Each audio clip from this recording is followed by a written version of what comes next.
Yes guys, ito yung aming tinirahan. Yan. Ayan yung mga gamit ko ito. Ito yung kwarto. Ito yung pababa. Ito yung parang function room na rin nila dito. Terrace. Yan.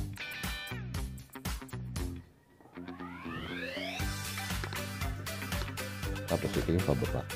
Kami lang iisang kwarto lang inaan dito sa penthouse. Okay.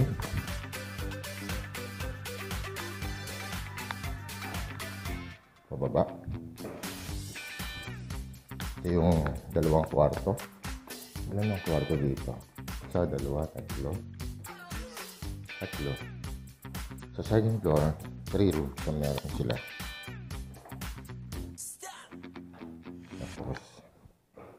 Ito na yung sa kaba.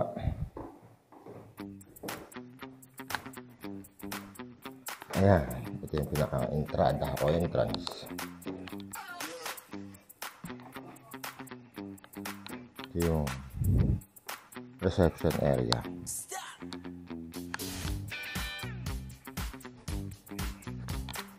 Yung reception area ng Tala Apartment. Ayan si sir. Good morning, sir.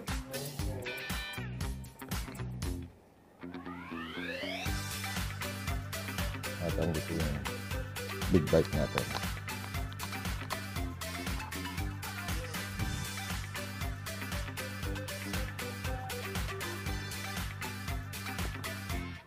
Lagyan muna natin to. Tapos tali natin yung ating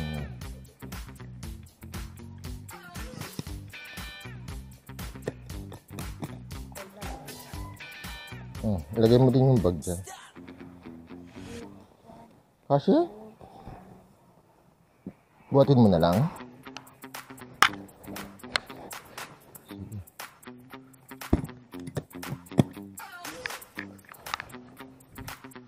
Hindi pa nakatali pala to.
Palagay mo na lang kay kuya to.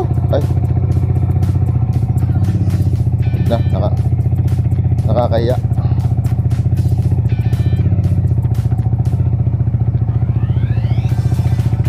No.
Ito ang palabas ng Tala Cuartel.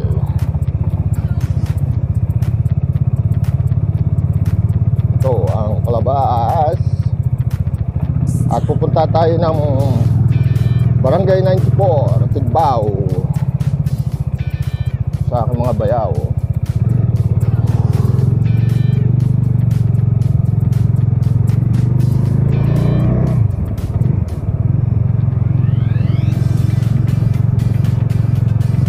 Barangay 94.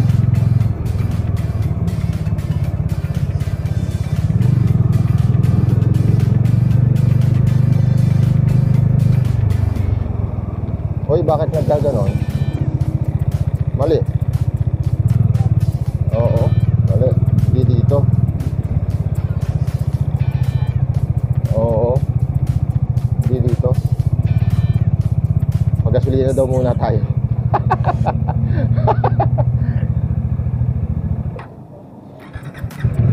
Doon sa kabila.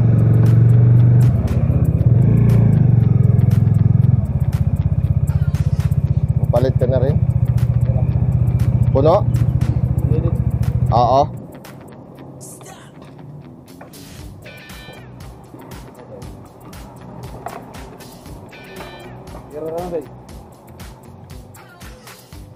Brad, makikipalit kami ng tigi 100 dito. Okay.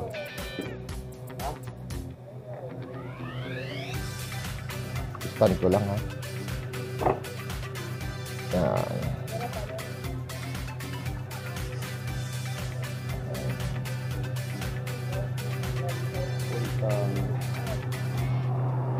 Ha?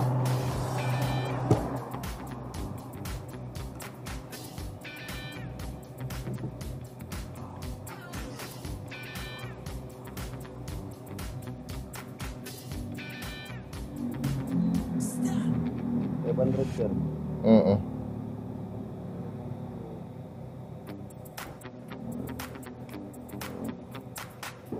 Kaya resibo, tsaka papalit na rin yung tig 100. Mamimigay lang ako ng ano. Oo. Ay, hindi pa kayo kagabi? Baka yan, pwede tigo 100. Ay, sukli.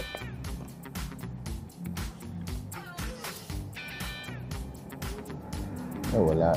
Wala talaga. Wala, walay. Waray.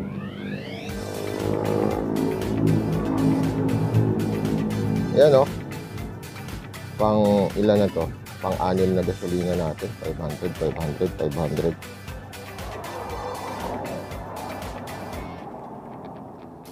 Brad, yung bypass road ba dito? May daan din dito ng bypass road. Tapos papunta ng Tigbao kami eh. Meron ano?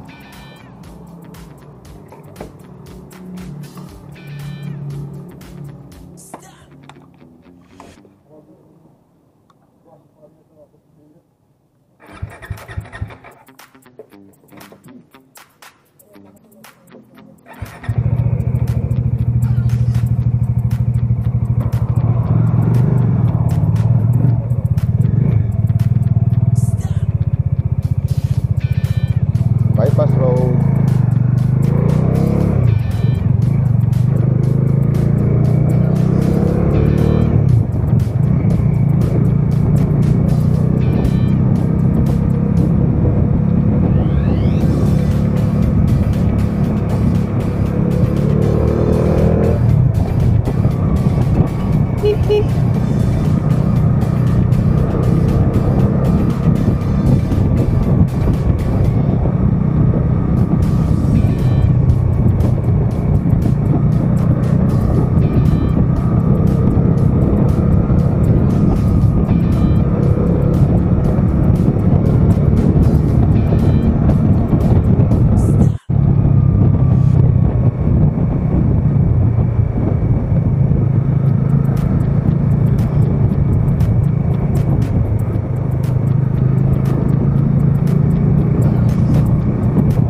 yung bypass road ng Tacloban.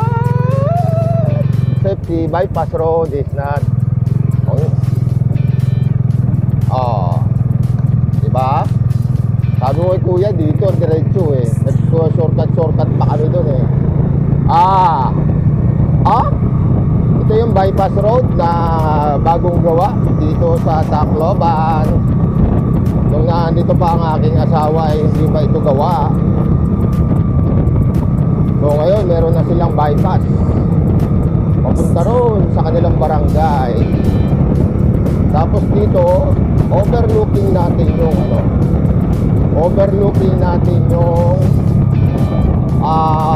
San Juanico Bridge. At mamayang gabi pupuntahan namin ito at magpapalipad ng drone. Kahit ngayon magpapalipad tayo ng konti para makuha natin ang aerial view ng bypass Tacloban. Yung mga pupunta ng galing Manila going to kay Jose Torres, Ormoc, Richard Gomez, dito na sila dadaan sa bypass road. Sinasabi ko na nga bakit meron ditong diretsohan eh. Kami kagabi nag-shortcut pa kami. Hindi ko na matandaan yung aming nag-shortcutan eh, may malapit sa building. Nalampasan na yata natin yon, yung ating parang eskwelahan o bandarong pa yun. Yun yata eh. Yan o, wala pang mga dumadaan o.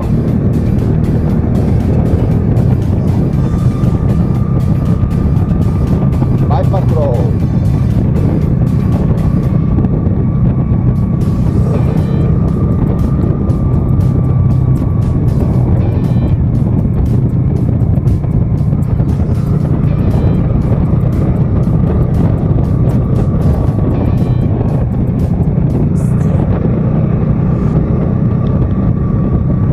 Tindahan din.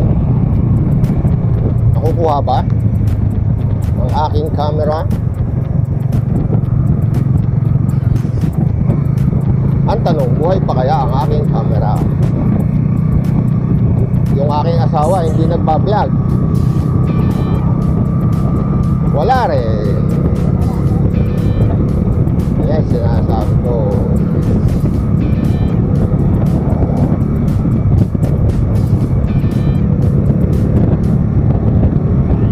Ito ang bagong kalsada ng Tigbaw ng Tacloban.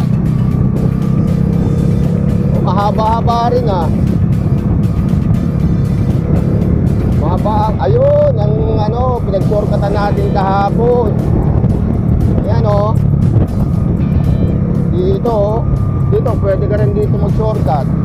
Pero dito tayo bumaba kahapon. Ayan. Diretso para makarating ka dun sa ayan o. Oo nga, eskwelahan nga to. Step D. Ito, para makapunta kami dun sa Apartel. Diyan kami dumaan kagabi. Ito palatandaan.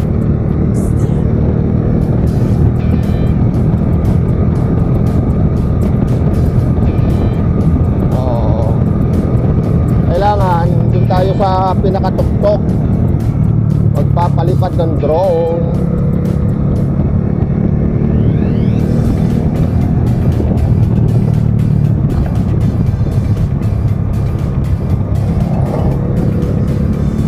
Ito yung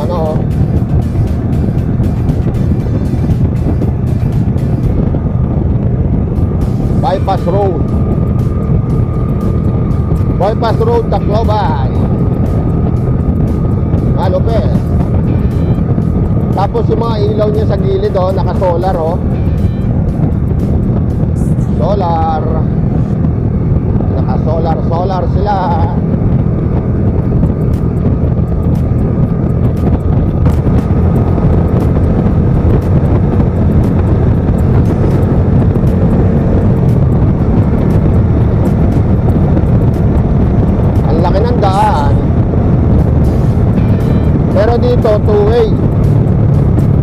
banda ron, ano sila, 3-way.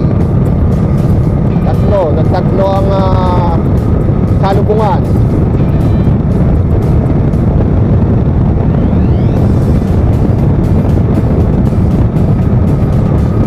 Hoy, pizzeria. Pizzeria lang.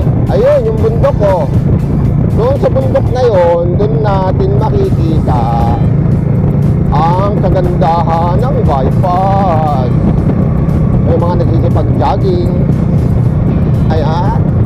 Ayan po. Sabi ng mga vloggers, ng mga vloggers.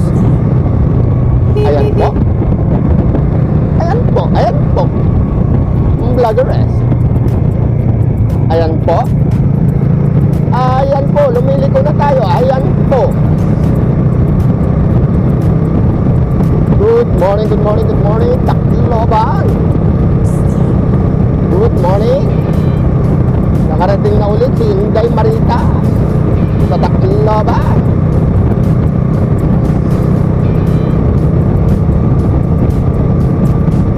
Wow! San Juanico. Ayun ang San Juanico.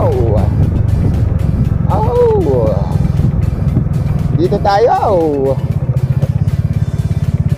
Hindi pag nagbawal dito, papatay. Ay, huwag naman. Papatayin ko. Okay. Tacloban.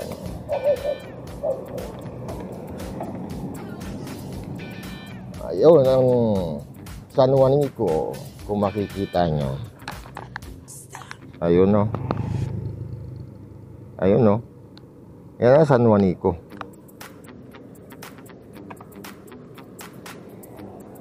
Aka na yung drone.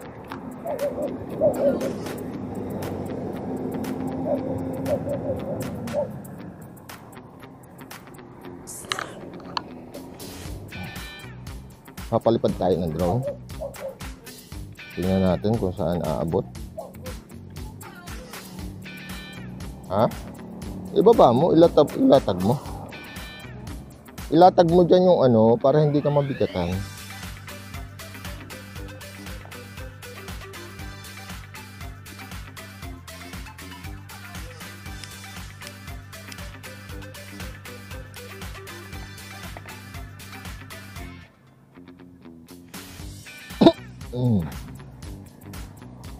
Ito yung drone.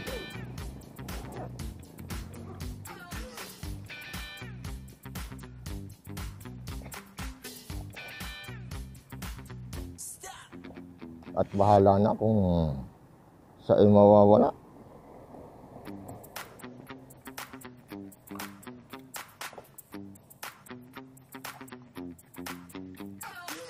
Ayan ang ating drone.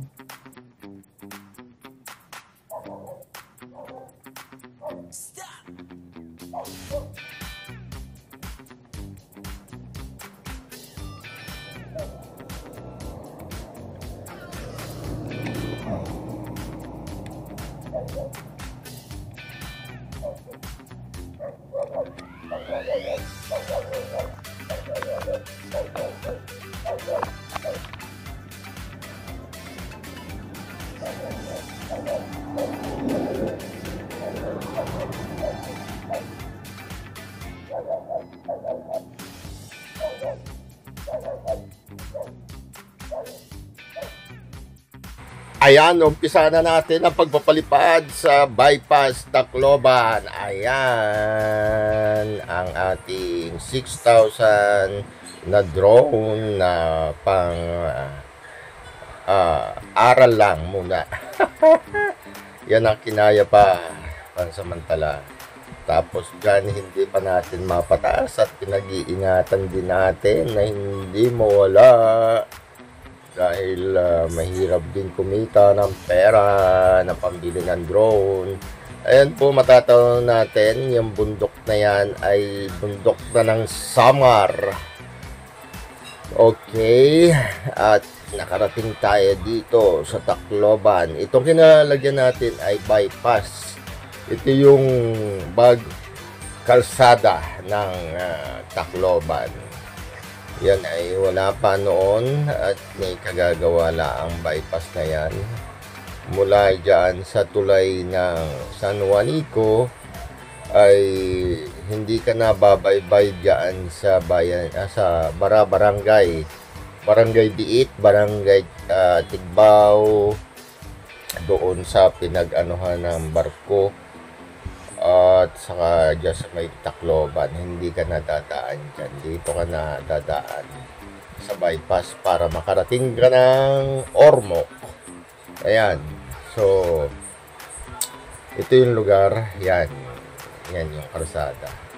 So 3-way papunta ron at papunta rito sa ano bang tawag dito, yung San Juanico Bridge. Okay, at yan ang kuha ng ating drone. Hindi na natin maitaas dahil sa tayo nangangamba at hindi naman tayo bihasa pa ng pagpapalipad ng drone. Ayan, so pinapakita ko lang dyan kung paano natin, at saka practice time na rin dun sa ating drone na nabili, dahil ilang beses ko lang naman din yan napapalipad. Hindi ko rin alam pa yung mga option mode niyan. At ayun, so sa kalanggaman pinalipad ko na yan at sobrang ano niya, malikot. Nakita nyo naman, konting kibot-kibot lang at saka konting ano ng hangin. Ayan, gumigewang-gewang na ang camera. Wala siyang gimbal mga katoda. So, yung bandaron na bandang kaliwa, yun yung bridge ng San Juanico. At yung bundok na yan yung ano, bundok yan ng Samar. Okay. So, kabila naman, yung mga kabahayan yan, syempre, Tacloban yan. Ayan. Leyte. Okay. Hindi pa tayo mahusay magpalipad ng drone, kaya hindi ko maipalipad hanggang doon sa may malapit sa dagat. Pero ang battery niyan ay tumatagal din ng ano, 15 minutes. Ayun, bago siya malobat. Pero mahusay-husay na rin yung aking drone na nabili na yan, na pang practice sa mga gustong matutong magpalipad ng drone. Ayan. So, baba na lang. Ayan. At ating hindi natin masyadong mapalipad na mataas dahil tayo nangangamba. Ayan tayo. At alam niyo na, pagka nagpalipad ka ng drone, talagang walang sounds yung drone. So, voice over ka na lang para magkaroon ng sounds ang iyong footage na kinunan doon sa drone. So, ayan. Yan lang yung mga footage natin. At ang resolution ng ating 6,000 pesos na drone ay yan. Yan lang ang nakayanan. At hindi natin mapalipad talaga ng mataas. Siyempre, nag-iingat at mahirap na. Ayan, so medyo pinapababa na natin at yun lang, hanggang dun lang ang kaya. Maraming salamat mga katoda. Please subscribe to my channel. See you, God bless po, ingat.